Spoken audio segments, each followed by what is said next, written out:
Hey, everybody. Wanted to welcome you to a new T-Rex Arms podcast exclusive. This is Isaac Botkin. So far, I think I'm the only one that's done podcast exclusives. We would like to change that. And I'm doing something a little bit new with this particular podcast. So far, all the podcasts have been a little bit new. I was really happy to have my son on the last one. We've talked about weird stuff that we generally don't on the other ones. But one of the things that I would love to do with the podcast is introduce you guys to various people that you should be aware of. And that is something that we have done in the past. We've done book review podcasts. We've built out something of a T-Rex reading list. When I was talking about night vision and how night vision is made, I pointed you to a couple of night vision researchers that I appreciate that you should look up if you want more information about night vision. And right now I want to talk to you about a guy named Louis Rossmann, who you may already be aware of if you know anything about the right to repair movement.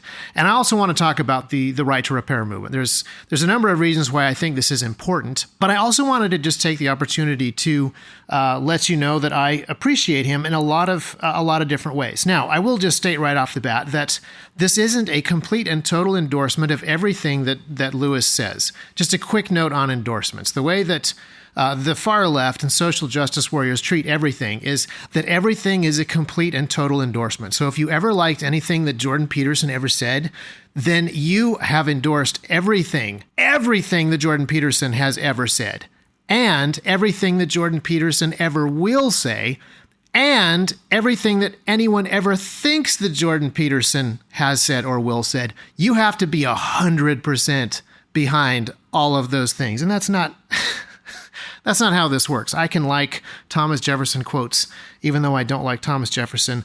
I can point out that there are things that people who I deeply disagree with on some levels are doing. And I actually think that I have a duty when there are people that I don't like, when they do something good, I actually want to point that out and encourage them. And I think that that's actually far more helpful than just being as dull and monotonous in my hatred for someone as social justice warriors often are, or dull and monotonous in my appreciation for someone as many people on both sides of the aisle are. So I want to point out that I deeply appreciate a bunch of stuff that Louis Rossmann is doing, even though this isn't a complete and total endorsement of everything that everyone is ever going to say about him in the future. I'm not going to put that caveat on every time that I like anything that anyone ever said, but thought it was worth pointing out just this once. Yeah, social justice warriors like to really play that endorsement card. If you write a book about World War II, you're probably pro-Hitler. Not an exaggeration. So Louis Rossmann is a business owner in New York City. His thing is repairing consumer electronics, especially Apple hardware. Just on the street in New York City, people would walk in with iPods and iPads and iPhones and various Mac hardware, and he would repair it. And over the years, he's gotten a larger and larger following for a bunch of reasons. And one of them is that he has a business model that is kind of like T-Rex Arms' business model. In addition to providing customer service directly to customers, he also produces a huge amount of free educational material. So he started out publishing a whole bunch of videos to YouTube on how you do component level board repair, which is, it's kind of a weird thing. It's kind of a very niche thing. And in many ways, the videos that the T-Rex produces are kind of a niche thing, but we're trying to provide useful instructional educational content to people and run our business in a very transparent way and serve customers, our direct customers, as well as we possibly can. And those are the three things that Louis is trying to do with his business. And he's enjoyed a number of, it's hard to know how successful he is just because he's in the middle of New York City and small businesses are being regularly punished for any level of success in New York City. So it's hard to say how well he is doing, but his YouTube channel has 1.5 million subscribers, and I appreciate what he is trying to do with his YouTube channel. And as his business has grown and as his channel has grown, he's wanted to use his influence to do things that benefit other people, either by educating them, or he actually has started a 501c3 that is really pushing right to repair legislation. And that's another thing that T-Rex has done with some of our success and with some of our notoriety.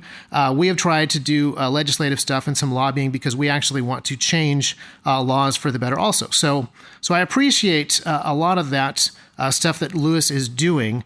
And I found it very helpful and inspiring just to see the response that customers have or that followers have to a guy who is just really open and transparent about his business.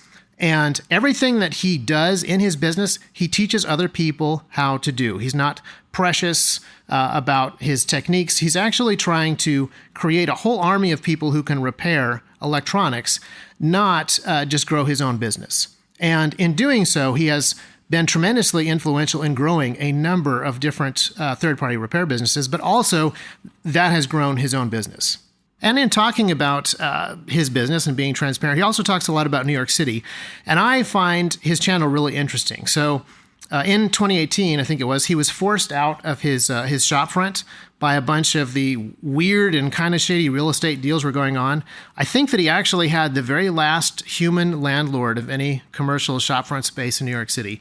And that landlord sold the building to one of the giant real estate corporations that own all the real estate in New York City so that it could be renovated and turned into either a Starbucks or a bank. That was apparently what the plan was with New York. However, the pandemic happened, and that totally changed everything. So the joke is kind of on the people that kicked Louis out. And he found another storefront, and his business is still open. And he just has documented what the collapse of New York City has looked like during the pandemic. He'll just record videos as he rides his bike home or as he rides his bike through Black Lives Matter rallies and comments on what the people are actually doing and what the people are actually saying. And in many ways, he is the best reporter of anything that is going on in New York City, particularly from a business level, because he's a business that is still open and still profitable. And so he is a business that collects an awful lot of fines from the various regulatory groups in New York City that are trying to make some money off of who is left in New York City. So the way that he has talked about this stuff is actually very interesting and very helpful. But the main thing that he is known for right now, the main thing that he is trying to accomplish, is to push the right to repair movement, and that's what I would like to talk about right now. And it's been in the headlines recently, partly because of stuff that Louis Rossmann has been doing and also some various other reasons. But I think that the right to repair movement is ultimately about private property. That's not necessarily what everybody who is contributing to the movement or commenting on the movement thinks, but that is a really fundamental key issue that I think we need to think about when we talk about right to repair. So the right to repair movement basically is pushing back against mostly consumer electronics companies that are trying to stop people from trying to repair their own personally owned consumer electronics devices. So Apple is probably most famous for this, trying to stop anyone from buying third-party batteries, third-party screens, third-party anything, and stop any third-party repair guys from actually repairing stuff so that you have to take it to the Genius Bar. The Genius Bar can fail to repair it, and then you can buy a new one. I mean, it's slightly exaggerating. Sometimes the Genius Bar repairs stuff. A lot of time, the Genius Bar will say that something is unrepairable. People will take it to Louis Rossmann, and they will repair it for a tiny fraction of what the estimated out-of-warranty repair cost would be, and then Apple throws a big fit and gets a shipment of his batteries classed as counterfeit devices and seized by border control. That's usually the way that the scenario plays out. Now, there are a bunch of other players or a bunch of other people in this right to repair discussion. The other folks who are generally pushing back are medical and agricultural companies. And those are gigantic companies with huge, massive lobbying power. So this is really interesting to watch. And generally what these larger companies are doing is they're using existing laws to punish mechanics, engineers, repair people. For example, John Deere uses the DMCA laws to stop people from looking at the code inside of their tractors. They really don't want anyone tinkering with their stuff. They don't want anyone to make any money off of the repairs of their products outside of their own licensed guys, their own dealerships. And this is true in the medical industry as well. The medical industry is so incredibly regulated already that it's pretty easy for the people who make medical equipment to stop anyone from messing around with that equipment. So if you have a patient's bed, for example, which already costs way more than a regular bed should, and it has a really basic motor in it that allows it to move, and that motor breaks, it's very, very difficult to actually, using the existing laws that are on the books, it's very difficult for the chief of medicine or anyone else who is in the maintenance department of that hospital to get that bed fixed, even though what's actually broken is probably a really simple switch or a really simple transformer or a really basic off-the-shelf motor. the big medical companies really, really, really want a new bed to be purchased using the big, expensive medical regulation dollars that exist in the big, expensive, overly regulated medical system. By the way, I just realized I have a pretty good guest that we could have on to talk about medical regulations and just how the lack of an actual free market inside of America's medical system has caused stuff to just get so ridiculously expensive. So we'll try to do that for a future episode. Anyway, we've got a lot of pushback against right to repair from consumer electronics companies that run their own repair operations like Apple, or these big medical companies, or these big agricultural companies. And generally, their arguments go like this. If you allow people to repair their own devices, you now take on a massive security risk because the code is out there. People are tampering with stuff that they don't understand, and it's dangerous. And I think that there's a really good argument against this in just saying that security through obscurity doesn't work. You actually want as many eyeballs as possible on your security system so that holes in the system get found quickly. So the more obscure the electronic devices, say, I don't know, like a Dominion voting machine, for example, the easier it is to actually find some of those holes because there are fewer people looking for them than if it is an open source piece of software that's out there with a lot of people actually doing security audits on it all the time. The other argument that they make is sort of greed-based. There's this idea that the guy who wants to make $15 an hour fixing your radiator is somehow much more greedy than manufacturers that want to sell you an entirely new car. A lot of times they complain that it's too dangerous to let people do this stuff because people will just hurt themselves or they'll break their own stuff that they already own, which I don't think is much of an argument because I think Apple would actually prefer that you personally break your own phone so that they can sell you a new one rather than a Genius Bar guy break your phone. So I don't understand that argument. And then the other one that's a really big one that gets brought out a bunch is the IP theft risk. This idea that there's the intellectual property of the company is going to be stolen if people are allowed to look inside the device. And Louis Rossmann has a very interesting video on this, which I will link to in the show notes. And he talked to some engineers that work up very, very high in the world of designing computers and laptops and other consumer electronics devices. They actually believe that corporate espionage is at an all-time high and that there's so much IP theft that's already going on that one of the reasons that these big companies don't want people publishing schematics for the insides of their devices is because it will reveal tons of existing IP theft that has already happened, which is a really fascinating thing. Now, we should probably talk a little bit about what right to repair actually is or what it actually means. And to be honest, it's fairly vague, which I want to touch on again. But there are some folks out there advocating for right to repair that actually want the government to force companies to publish the schematics for all of the things that they have available for sale, which I think is actually outside of the government's responsibility or authority. But it is within the government's responsibility or authority to allow private people to publish the schematics of things that are publicly available. So let me give you an example that's a little easier to understand. Here at T-Rex Arms, we make holsters. One of the ways that we make holsters is we have a three-dimensional CAD model of a gun and a light, and we use that to generate CNC code. And then we use that CNC code to cut Kydex out on a CNC machine. And then we send that physical holster to people. So we're not sending them the 3D CAD model, and we're not sending them the CNC code that was generated, but we are sending them the physical product, and they can very easily get all the dimensions of that physical product just by measuring it.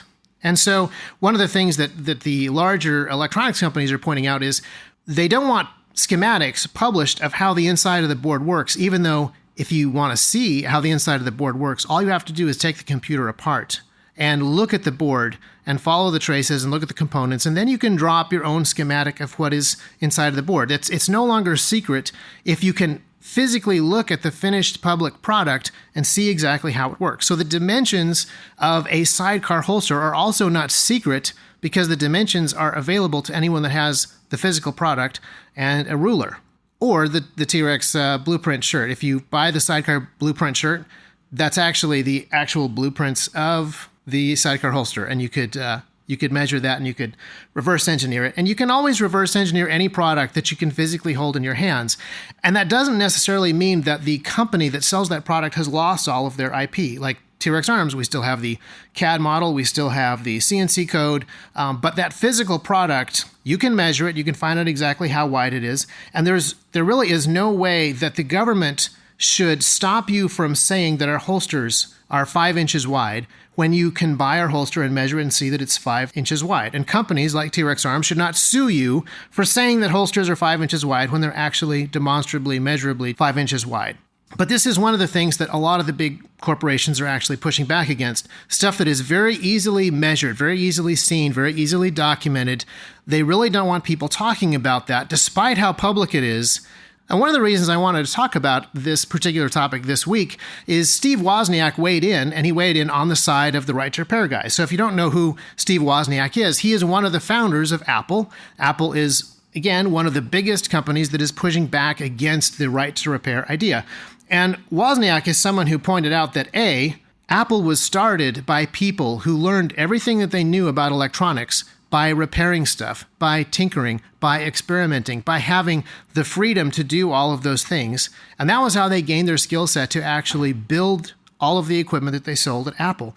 And he also pointed out that when Apple was selling the Apple II computer, which was for a very long time their most profitable product, before Macintosh, before iPhone, the Apple II was their most popular product, and they published the schematics of the boards and included those with the computer itself, and that did not negatively impact the sales of that computer. And he brought up another interesting example that I really liked. So there used to be one telephone company in the United States called Ma Bell. And Ma Bell ran as a gigantic, all-powerful monopoly until it was finally broken up by the government. Now, prior to being broken up into multiple competitive telephone companies, they had a rule that nobody could connect any telephone equipment of any kind to any of the telephone wires unless they'd bought it from Ma Bell itself. So they made a handful of telephones, and no one else was allowed to make any telephones, period. They had an answering machine, apparently. I didn't realize this, but Steve Wozniak pointed out that they actually did have an answering machine that cost thousands of dollars, and they only sold to commercial clients. So your options were black telephones, rotary dial, or a gigantic, super expensive answering machine if you were a big enough company. That was the only things that you could get to plug into the telephone system, and you could only buy them from one company.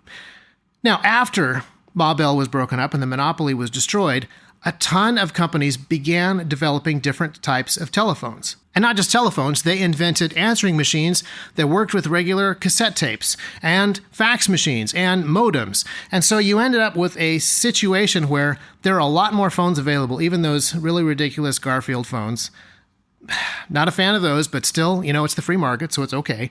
But there's way more devices actually connected to the phone network and way more use of the actual phone network. And so everybody wins. The consumer wins. The third-party manufacturers that find a void in a market, like Garfield-shaped telephones, they win. And even the service provider wins because of how much more use of that telephone network was actually used, especially once fax machines and modems and dial-up internet started to happen.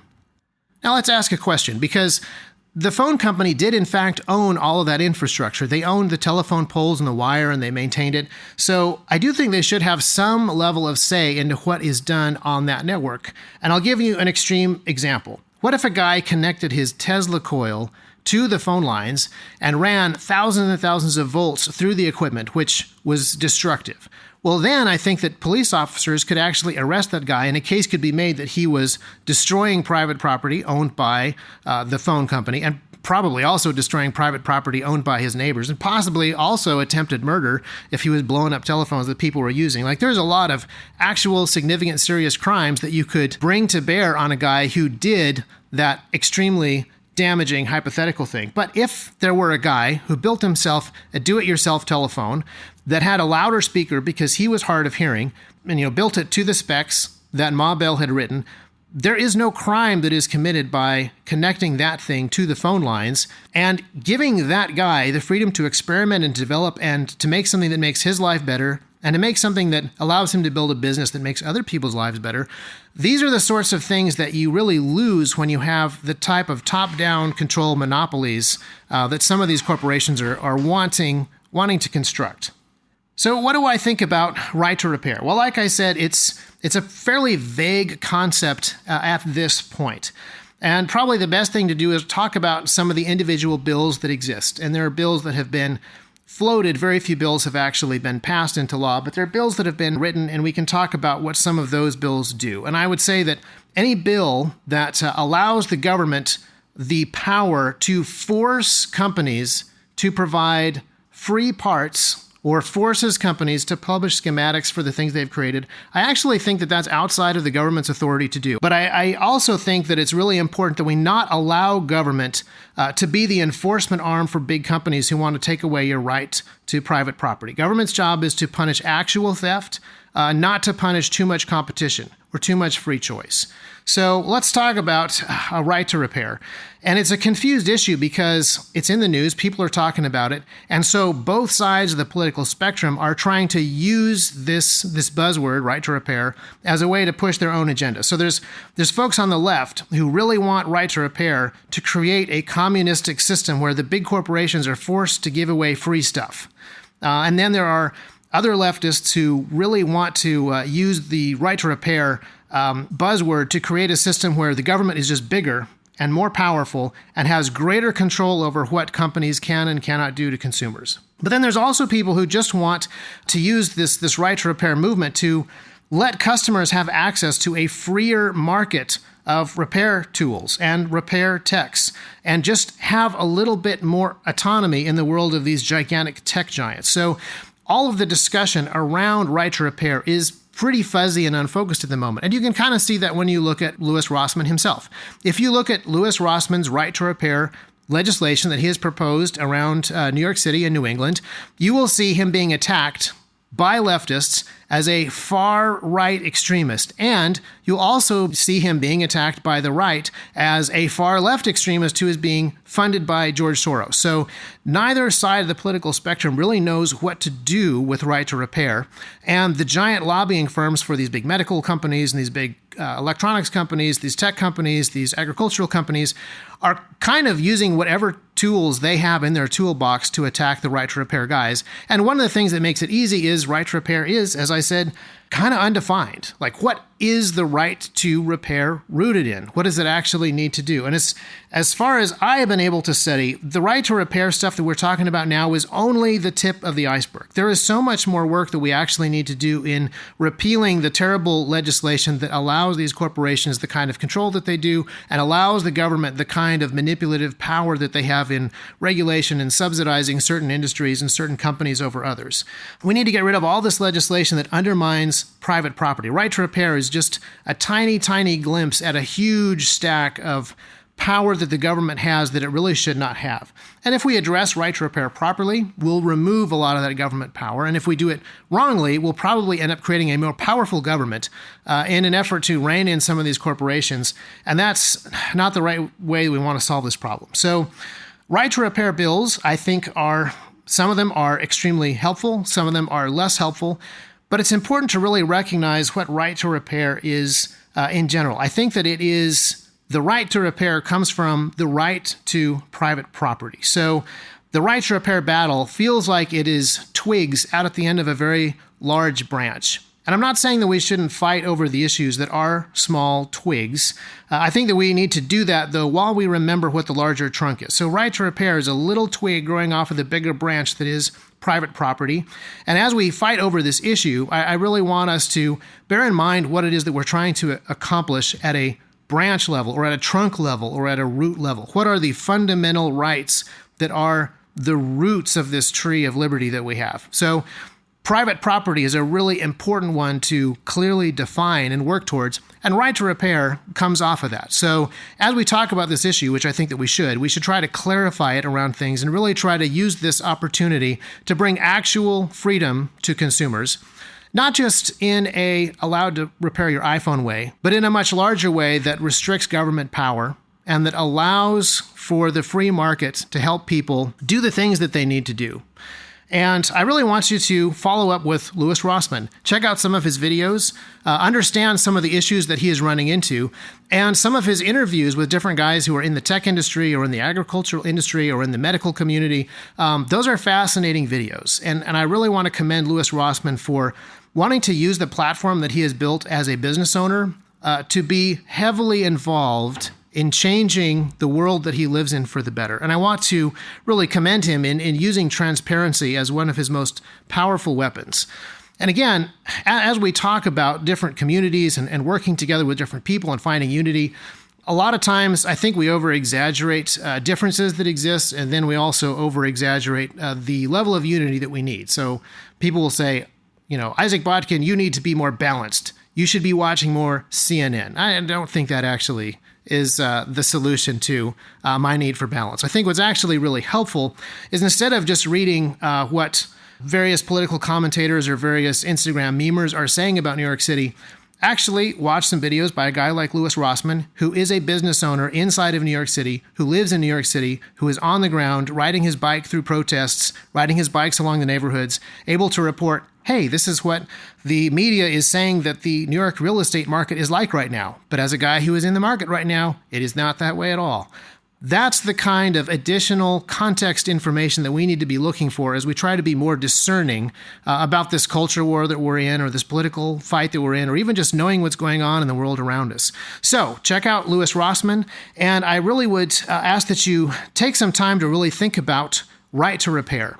It doesn't seem like it's a Second Amendment issue, but it is absolutely a freedom issue.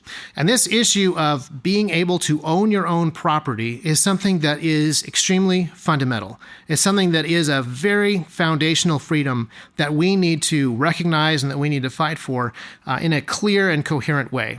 And I think that talking to folks about right to repair is a phenomenal way to have some of these conversations with folks who are not necessarily gun people, not necessarily freedom people, but this is an issue that resonates with people because it affects them directly and in a negative way.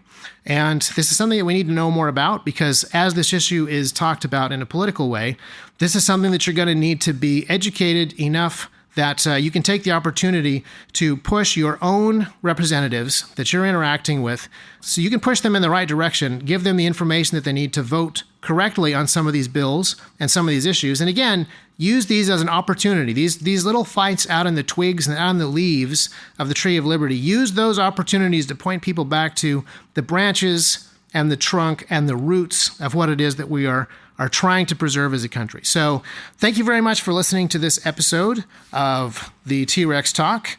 What are we doing next episode? As always, we have no idea, but tune in Wednesdays for live episodes on YouTube, Mondays for the podcast exclusives. I'm not calling them audio-only episodes anymore. They're exclusives. They're special. They're extra. That's it for today. And as always, I hope you learned something.